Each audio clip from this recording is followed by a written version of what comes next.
Halo teman-teman semua, terima kasih buat kalian yang udah ngeklik video ini. Buat kalian yang belum kenal sama gue, kenalin nama gue Tegar. Hari ini gue mau cerita tentang suatu hal yang bikin gue mikir berat banget belakangan ini. Kita hidup di dunia ini tuh sering banget gak sih dikejutkan sama hal-hal yang nggak terduga, hal-hal aneh yang tiba-tiba datang aja gitu. Sampai akhirnya bikin kita mikir kalau sebenarnya kita hidup di dunia ini tuh apa sih maknanya, apa sih tujuan kita ada di dunia ini tuh. Dan seringkali juga kita merasa mau nyerah aja nggak sih sama kehidupan ini karena kita nggak tahu makna hidup kita tuh apa. Kita dilahirin ke dunia ini tuh tujuannya buat apa sih? Oleh karena itu, hari ini gue mau ngebahas tentang absurdisme, yaitu sebuah filosofi yang bikin kita bisa lebih ngerti kalau sebenarnya hidup di dunia ini tuh emang benar absurd. Well, kalau gitu kita langsung aja ke pembahasannya. Let's go. Absurdisme ini diperkenalkan oleh Albert Camus. Kamu merupakan seorang filsuf dan penulis asal Perancis yang lahir di Aljazair. Kamu dikenal karena filosofi absurdismenya.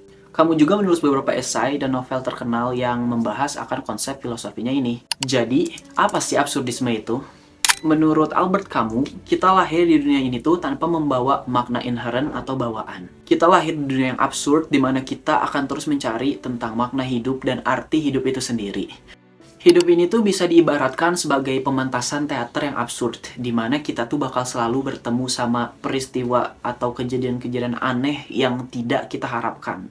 Dalam novelnya yang berjudul The Stranger, Albert Camus menggambarkan sang tokoh karakter utama yang bernama Mersault sebagai seseorang yang apatis, di mana Mersault ini tuh tidak terpengaruh oleh emosi dan juga moralitas di sekitarnya. Ia tuh cenderung sebagai pengamat pasif dalam kehidupannya sendiri, jadi dia cuma menjalani hidup sesuai mengikuti arus hidup itu sendiri aja tanpa menunjukkan adanya minat atau emosi yang berlebihan dalam kehidupannya. Salah satu ciri khas utama yang paling menonjol dari karakter Mersault ini sendiri tuh, dia tuh sangat enggan untuk memainkan peran sosial dan berperilaku sesuai dengan harapan orang lain. Ada satu kejadian di mana saat ibunya Mersault meninggal, dia tuh bersikap sangat acuh tak acuh dan tidak menunjukkan emosi sedikit pun, kayak nggak nunjukin sedih atau nangis, yang dimana membuat orang-orang di sekitarnya menjadi bingung. Karena menurut Mersault sendiri, kematian itu tuh merupakan suatu kejadian yang nggak bermakna. Kematian tuh merupakan hal yang absurd, di mana setiap makhluk yang hidup pasti pada akhirnya akan menemui yang namanya kematian. Albert Camus juga dalam esainya yang berjudul The Myth of Sisyphus menggambarkan lebih detail lagi akan gambaran hidup ini yang absurd. Sisyphus itu merupakan dewa yang dikutuk oleh Zeus sehingga dia harus mendorong batu besar ke atas bukit, dan saat batu itu sampai di bukit, batu itu akan menggelinding ke bawah lagi sehingga Sisyphus harus mendorongnya lagi, dan kejadian itu terus aja berulang seumur hidupnya. Itu merupakan suatu kutukan yang amat sangat mengerikan ya dari Zeus yang diberikan kepada Sisyphus. Mitos Sisyphus ini tuh menggambarkan kehidupan manusia pada umumnya, di mana kita selalu menginginkan suatu hal, dan saat kita sudah mencapai hal tersebut, kita pasti merasa tidak puas dan menginginkan hal yang lebih lagi.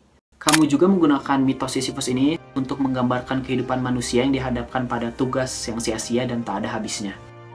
Tapi di tengah absurditas itu, kamu menyuruh kita untuk membayangkan bahwa Sisyphus ini tuh merupakan sosok yang bahagia. Karena Sisyphus berhasil menemukan kebebasan dalam tugasnya yang tidak ada habisnya. Kamu menulis pada esainya, perjuangan untuk mencapai puncak sudah cukup untuk memenuhi hati manusia. Kita harus membayangkan Sisyphus bahagia.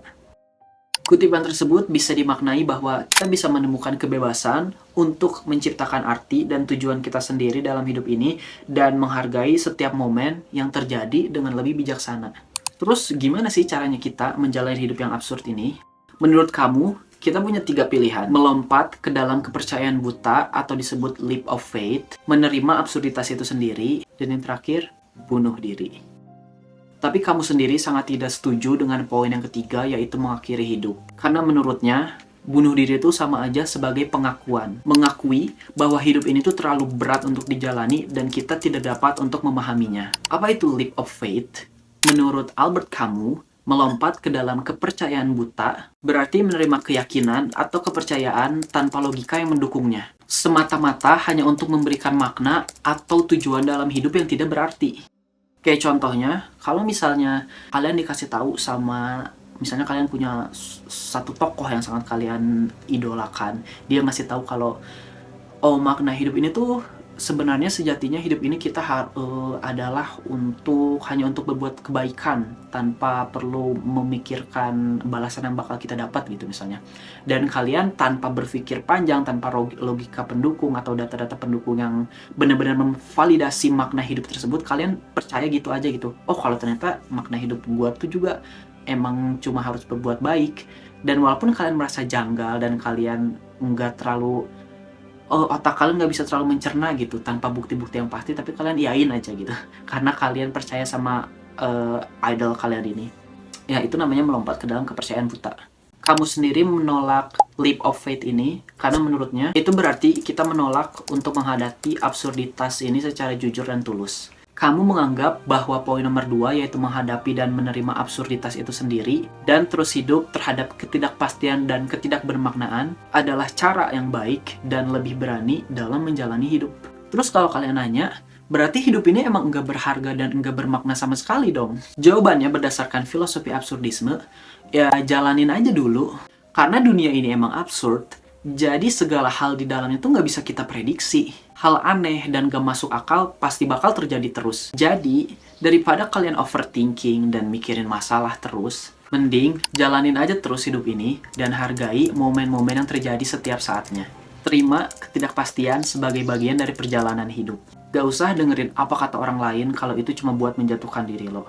Tapi kalau omongannya positif dan membangun, ya kalian boleh pikirin lagi. Lakuin apa yang kalian mau. Lakuin dengan kesadaran penuh agar kalian mendapat nilai atas segala tindakan yang udah dilakukan. Ingat ya teman-teman, kita hidup cuma sekali loh. Jangan sampai disia-siain.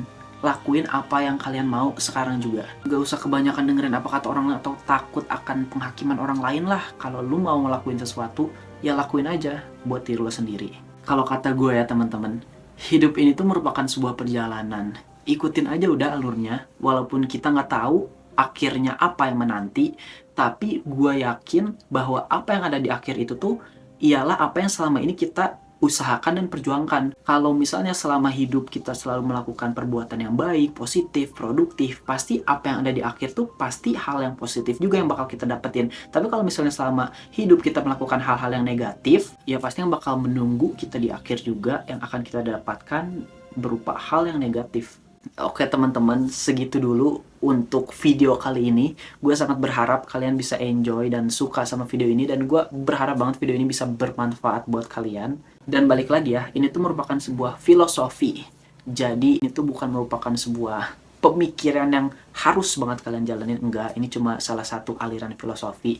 Kalau misalnya menurut kalian absurdisme ini menarik dan kalian mau mencoba menerapkannya dalam kehidupan, ya boleh. Tapi kalau misalnya kalian cuma mau tahu aja kalau oh ada nih absurdisme ini kayak gini-gini dan menurut kalian nggak terlalu cocok buat pemikiran kalian, ya udah nggak apa-apa, buat pemahaman tambahan aja. Balik lagi lah, pinter-pinter buat nyerap informasi dan menerapkannya dalam kehidupan kita, oke? So teman-teman, I hope you all enjoy this video. Kalau misalnya kalian suka, boleh dong di like video ini dan di subscribe channel gue ya. Bantu channel gue buat growing up terus. And I'll see you guys minggu depan ya. Bye.